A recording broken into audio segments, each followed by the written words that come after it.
Assalomu alaykum ko'pchilik. Uyg'ur usuli darsxonamizga xush keldingiz. Bugungi tunji xitimliq darsimizda oldi bilan badanni qandoq tutish, qo'lning shakli, beg'ish aylantirish, qo'l va putning bir necha turaqlari bilan tanishib o'tamiz.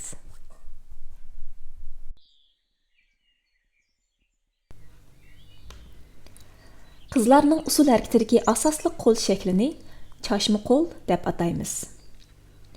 Bosh barmoq alqanning oldiga keldi. Boshqa barmoqlar chechilgan holatda egilib turdi. Bu xil tuz turgan holatni tuz chashma. Barmoqlarning uchi ustiga qarasa tik chashma. Tövanga qarasa tövan chashma deb ataymiz. Uyg'ur an'anaviy usulimizda qizlarning qo'l harakati cho'qim yumshoq, barmoqlar egilishchan bo'lishi kerak. Avrishim yumron qo'l harakati Uyg'ur usulida kam bo'lsa bo'lmaydigan go'zal estetikning biridir. Qo'l harakatining elastikligini oshirish uchun chashma qo'l harakatini mushg'ul usulda mashq qilib bering.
Qizlar usuli o'ynaganda eng avval badanning holatiga diqqat qilishimiz kerak.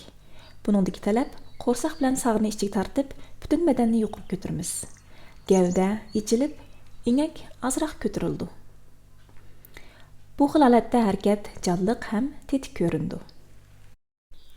Bugun biz bir necha xil qo'lning turaqlari bilan tanishib o'tamiz. Birinchisi etak ko'tarish, ham etak qo'l deb ataladi. Gavdani oldiga sal egib turib, barmoqlarimizning uchi bilan ko'ynakning etikini ko'taramiz. Ikkinchisi qanot qo'l. Ikki qo'lni murining egiziga ko'tarib, qanot shaklida keng ochamiz. Alqanlar sirtqa qaraydi. Uchinchisi barang qo'l. Ikki qo'l boshning ustiga ko'tarildi. Alqanlar ustiga qaraydi. Bir qo'l ko'krakning oldiga tushidi. Bu xil holatni biz yerim barang, yerim guldasta deb ataymiz. Beshinchisi guldasta. Ustidagi barang qo'lni ingakning ostiga tushiramiz. Qani amsa yana bir qaytlaylik. Har bir pozitsiyada chashma qo'l shaklini ishlatamiz. Ham bo'yinni yenik atamiz. Etak ko'tarish. Qanot qo'l.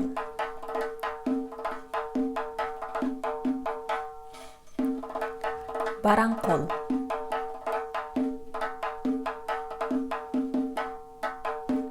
Yerim barang, yerim guldasta. Guldasta.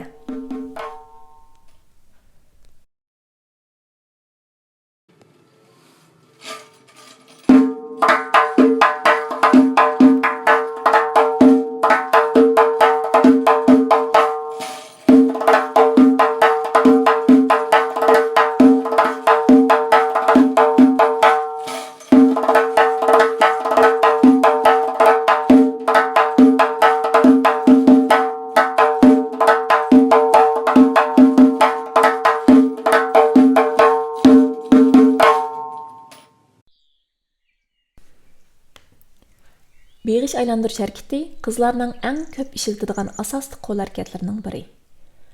Barmoqlarni oldi bilan alqanning ichiga qaratib egib, beg'ishni aylantirib, qo'lni tik chashma shakliga akilamiz. Mushu xil holatda mashq qilsak bo'ldi.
Qini əmsə biz beğiş aylantırış hərəkətini bay öyrənən 5 xil qolның turaqları bilan birləşdirib baxaylı.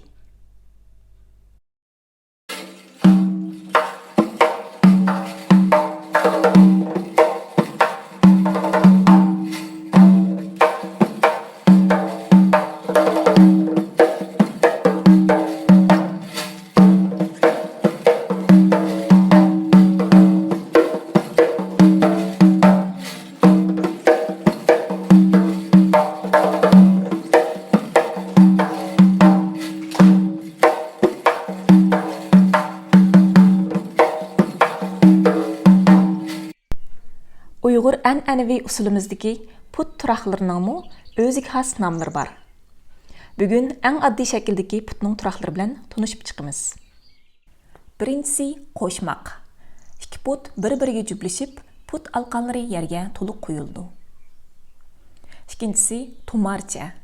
Putning alqanlari yerga to'liq qo'yildi. İki tapan juplanib, put uchi bir g'ilish kenglikda echildi. Eg'irlik putga tekshi tushdi. Üçüncüsü mıxcha. O'ng yoki so'l putni yana bir tumarcha shakllik putning oldiga echilgan holatda qo'yamiz. Bir putning uchini oldiga tuz holatda yengil qo'yamiz. Eg'irlik yana bir putga tushadi. Buni oldi terak deb ataymiz. Agar harakatlanayotgan put yoniga kelsa, yon terak, kayni kelsa, kayni terak deb atiladi. Buningdagi talab harakatlanayotgan put mayli oldiga yoki kayniga kelsin, cho'qim echilib turishi, muskullar ustiga tortilishi kerak. Eg'irlik tushgan put tarafdagi yonboshda o'ltirib qilishga bo'lmaydi. Harakatlantirgich putni kayni tarafga qo'yamiz. Tizlar sal egildi. Eg'irlik ikki putga teng tushadi. Bu xil put shaklini chakma deb ataymiz. Qo'shmaq. Tumarcha. Mıxcha. Oldi terak, yon terak, kayni terak, chakma.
Uyg'ur usulida o'g'illarning harakatlari qizlarnikidek avrishim, nozik bo'lmasdan, balki jonliq, ko'rkam, mardona o'rinlandi.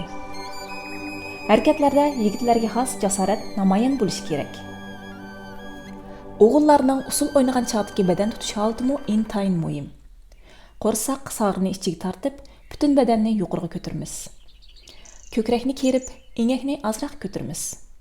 Bu xil holatda harakatlar jo'shqin, mardona, tetik ko'rindi. O'g'illarning qo'l shaklining holati mundaq. Barmoqlar bo'sh holatda bir-biriga yaqin turdi. Bosh barmoq boshqa barmoqlardan ayrilib turdi. Tuz, jonliq shaklda qo'lni oldi kayniga o'raymiz.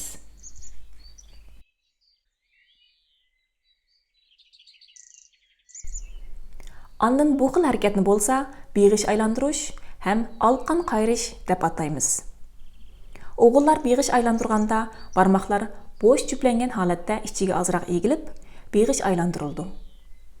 Alqan sirtqa qarab, beg'ish qayrilgan holatga kelib to'xtaydi. Endi o'g'illarning bir necha xil qo'l turoqlari bilan tanishib o'taylik. Birinchisi bel bog'lash. Ikki qo'lni tang ichib, o'ng yoki so'l qo'lning dumbisini kayni belga yengil qo'yamiz. Yana bir qo'lning bosh barmog'ini ko'tarib, boshqa barmoqlarni yengil tugib, belbog'ning yon tarafiga akilamiz. Ikkinchisi qanot. Ikki qo'l yonga qanot shaklida ichilib, mo'ri bilan tang holatga kelganda beg'ish qayrilib, alqan sirtqa qarab to'xtaydi. Qo'llar ikki yondan ustiga takshi ko'tarilib, boshning ustiga kelib, alqanlar yuqoriga qarab to'xtaydi. Buni baran qo'l deb ataymiz. Mo'rini pastga tushiramiz. To'rtinchisi ochimoq qo'l. Ikki qo'lni ustidan o'zaro o'tishtirib, ko'krakning oldida to'xtatamiz.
Endi biz o'g'illarning harakatidagi 6 xil put pozitsiyalari bilan tanishib o'tamiz. Birinchisi qo'shmoq. Ikki put ching jublanib, putning alqanlari yerga to'liq qo'yildi. Ikkinchisi tumarcha. Ikki putning uchi bir g'erich atrofida ochildi. Uchinchisi mixcha. Bir putni yana bir tumarcha shaklli putning oldiga akilamiz. Bir putning uchini oldiga tuz holatda yengil qo'yamiz. Eg'irlik yana bir putga tushadi. Buni oldi terak deb ataymiz. Agar yonga kelsa yon terak, kayni kelsa kayni terak deb atildi. Buningdagi talab harakatlanayotgan put mayli oldiga yoki kayni kelsin, cho'qim ichilishi, muskullar ustiga tortilishi lozim. Eg'irlik tushgan put tarafdagi yonboshda o'ltirib qolishga bo'lmaydi. Harakatlantirgich putni kayni tarafga chekib qo'yamiz. Tizlari egilib, eg'irlik ikki putga teng tushadi. Chakma shakl. Harakatlantirgich putni yana bir putning tiz egizligiga ko'tarib, yonga qo'yamiz. Eg'irlik ikki putga teng tushadi. Bu acha yoki karma deb atildi. Qo'shmoq. Tumarcha. Mixcha. Oldi terak. Yon terak. Kayni terak. Chakma. Acha yoki karma.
Bugun biz oddiy shakldagi bir necha xil put va qo'lning pozitsiyalari bilan tanishib chiqdik. Kelarki soatda yana o'xshamagan qo'l pozitsiyalarini, oddiy qadam harakatlarini o'rganamiz. Agar savolingiz bo'lsa, menga xat qoldirib qo'ying. Amsa kelar shanba kuni ko'rishaylik.